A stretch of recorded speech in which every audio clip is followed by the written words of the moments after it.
La guerre froide, chronologiquement, elle naît au lendemain de la Seconde Guerre mondiale, à partir du moment où il y a une rupture dans une grande alliance qui avait été réalisée, créée durant la Seconde Guerre mondiale entre l'Union soviétique et les États-Unis. On pourrait dire que c'est un affrontement qui dure de 1946-47 jusqu'à 1991.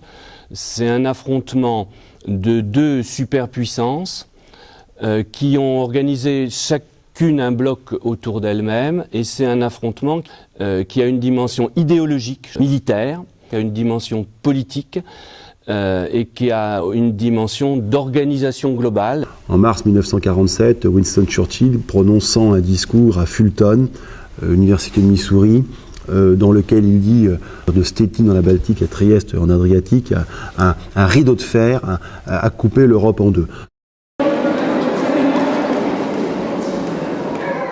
Dès les grandes conférences de la fin de la Seconde Guerre mondiale, Potsdam, Yalta, on sait, d'un point de vue idéologique, que les deux grands vainqueurs, États-Unis et Union soviétique, ne pourront pas s'entendre. Pourquoi ? Parce qu'on a deux régimes politiques complètement opposés. C'est l'eau et le feu. C'est complètement antinomique. Chacun des deux va constater que l'autre ne respecte pas ses engagements, et chacun des deux a raison. Les soviétiques s'étaient engagés à ce qu'il y ait des élections libres dans tous les pays d'Europe de l'Est, et les élections ne sont pas libres. Les Américains s'étaient engagés à ce qu'on casse l'Allemagne, à ce qu'on la détruise, à ce qu'on la démonte, à ce qu'il n'y en ait plus, et ils commencent à la reconstruire. Donc il y arrive un moment où les deux vont se dénoncer, et il y arrive un moment où les Américains vont considérer que les Soviétiques deviennent dangereux. Alors là, c'est le vrai début. 1947, le président Truman présente sa doctrine. Et l'idée de Truman, c'est que plus un pays est pauvre, plus il risque de devenir communiste. Donc Truman va proposer aux pays d'Europe de les aider financièrement. Et ça s'appelle le plan Marshall. Ceux qui vont accepter vont devenir les alliés des États-Unis. Les Soviétiques vont imposer le refus aux pays qui sont déjà dans leur zone d'influence, et à partir de ce moment-là, il y a une rupture. On a une superpuissance, une autre, et chacune de ces superpuissances a satellisé, soudé autour d'elle un certain nombre de pays avec des liens économiques. Il y a une alliance économique autour des États-Unis, il y en a une autour de l'URSS, qui sont des liens politiques. Il y a un mode d'organisation politique, c'est en gros la démocratie libérale autour des États-Unis, même s'il y a des dictatures dans le bloc, et c'est en gros la dictature des partis communistes. Il y a une dimension idéologique fondamentale, le marxisme-léninisme dans un cas, l'anticommunisme dans un autre. On a des alliances militaires, le pacte de Varsovie, l'OTAN. L'OTAN, qui naît en 1949, l'organisation du traité de l'Atlantique Nord, qui est une structure militaire intégrée pour faire une opposition à la menace militaire soviétique. Une société de consommation, une société aussi de l'opulence, de la richesse, c'est le mode de vie américain.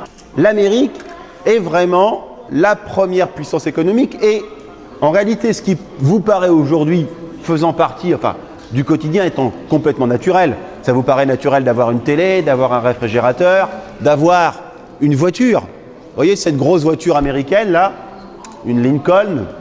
Eh bien, il faut se rendre compte que il y a 50 ans, dans la France de l'après-guerre et dans la plupart des pays qui se relevaient du second conflit mondial, avoir une voiture, avoir un réfrigérateur, mais c'était un objet de luxe. On est dans une économie libérale, liberté de créer son entreprise. Dans les pays du bloc de l'Est, c'est l'idéologie politique qui compte. Et on met en avant, voyez-vous, pour inculquer un certain nombre de valeurs ou de théories politiques des personnages comme Lénine. À partir en gros de l'école primaire et jusqu'à ce que l'on devienne adulte, on était dans des organisations qui regroupaient des jeunes. On a essayé de faire de ces enfants dans les pays de l'Est des bons socialistes, des bons communistes. On est dans une économie dirigée, contrôlée, et c'est l'État qui est propriétaire des biens, propriétaire des sociétés. L'État contrôle, surveille et donne les messages officiels. Et cette radio, par exemple, vous êtes sûr de n'écouter que les informations que l'État souhaite vous diffuser avec cette radio à fréquence unique. Dans tous les pays du bloc de l'Est, il est très difficile de consommer. Seuls ceux qui appartiennent au Parti communiste, qui sont les responsables ou les leaders politiques communistes, peuvent obtenir ces objets de consommation. Les trois grands s'étaient entendus pour se partager l'Allemagne. Il ne devait plus y avoir d'Allemagne. C'est ça qui est curieux, original. L'Allemagne, on ne considère pas qu'elle est vaincue et qu'on va traiter avec le vaincu, on veut la détruire. Donc en 45, 6, 7, 8, il n'y a plus d'Allemagne.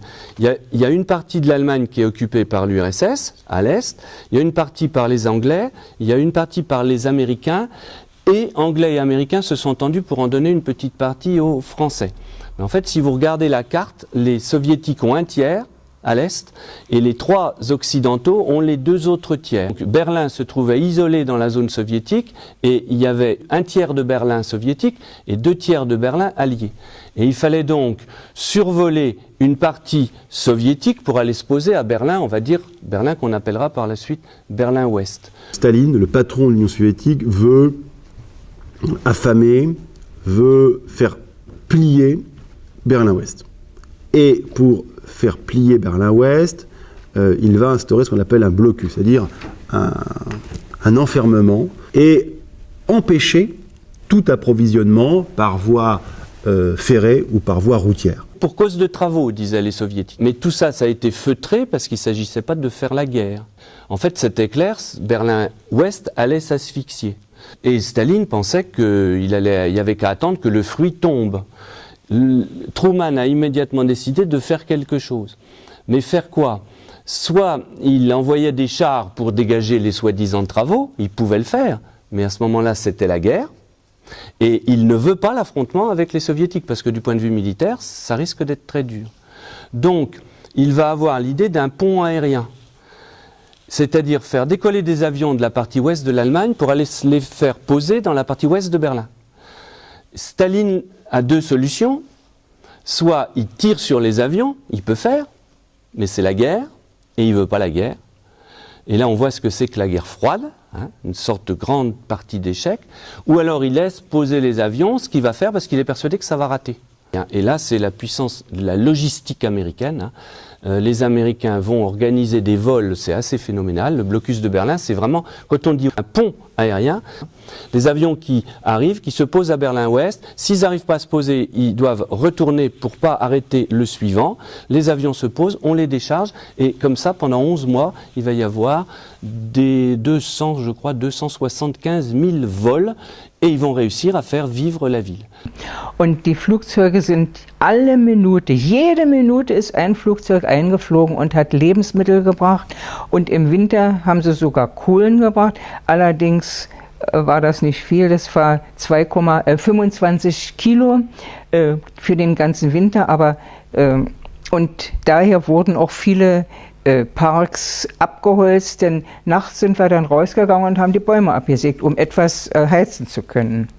Die östliche Regierung wollte Berlin praktisch aushungern. Und als sie dann gemerkt haben, das schaffen sie nicht, weil die westlichen Alliierten uns ernährt haben, da haben sie dann am 9. Mai 1949 die Blockade beendet. Und dann konnte man wieder hin und her fahren, auch in den Ostsektor und auch nach Ostdeutschland. La guerre froide, ce sont aussi des crises, c'est-à-dire des moments où les deux super grands se sont pas tapés dessus directement, mais se sont tapés dessus par pays interposés. Une guerre importante entre 50 et 53 qui est une guerre en Corée, entre la Corée du Nord communiste et la Corée du Sud soutenue par les États-Unis. Les deux Corées sont encore séparées par une ligne, par une sorte de mur. Le moment où on a connu la tension la plus forte entre les deux super grands pays, c'est en octobre 62, avec une crise, la crise dite de Cuba.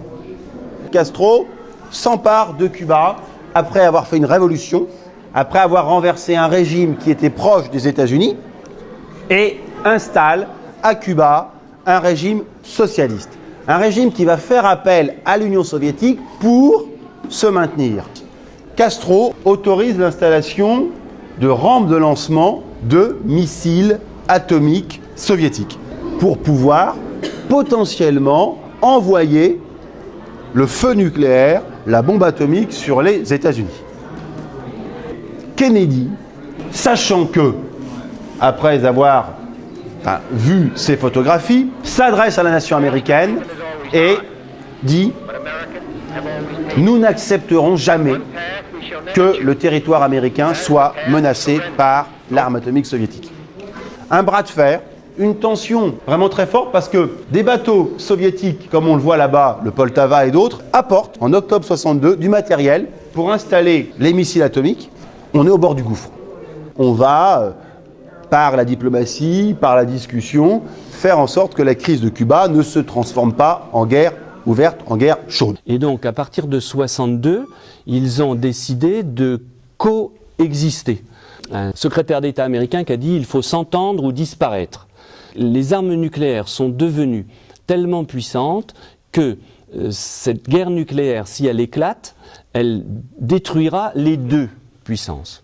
Si les soviétiques tirent les premiers, ils vont détruire les Américains. Mais la technologie est telle que les Américains sauront que les missiles arrivent. Donc dans les 25 minutes qui restent à vivre aux États-Unis, il n'y a rien qui les empêche d'appuyer aussi sur le bouton. C'est un peu à la fois fascinant et absurde la guerre nucléaire. Donc à partir du moment où on sait que si on détruit l'autre, on sera détruit soi-même, le mieux c'est de s'entendre. Alors ce qui est nouveau dans le début des années 70, c'est que les soviétiques commencent à avoir des alliés dans tous les endroits du monde, sur d'autres continents. Et quand un pays devient indépendant, souvent, ils aident les mouvements communistes et ils ont parfois de nouveaux alliés. Alors les Américains sont très effarés parce que les soviétiques se placent beaucoup en Afrique, par exemple, en Amérique centrale. Donc ça donne aux soviétiques une espèce de puissance mondiale qui fait très peur aux États-Unis. Dans la course aux armements, essoufflée par les efforts à faire face à l'Amérique, l'économie soviétique a craqué. En URSS, la société n'était plus celle de 1917-1920. C'était une troisième génération. Et elle mesurait bien les rodomontades de Khrouchtchev qui disaient on va dépasser les États-Unis en 61. Et c'est pour ça qu'il y a Gorbatchev, où on nomme un réformateur pour réparer tout ça. Il a dit je renonce à l'emploi de la force, je veux renoncer à la guerre froide, je veux m'entendre avec les Occidentaux. Donc à ce moment-là, on n'est plus dans la réforme du communisme, on est dans le passage à autre chose.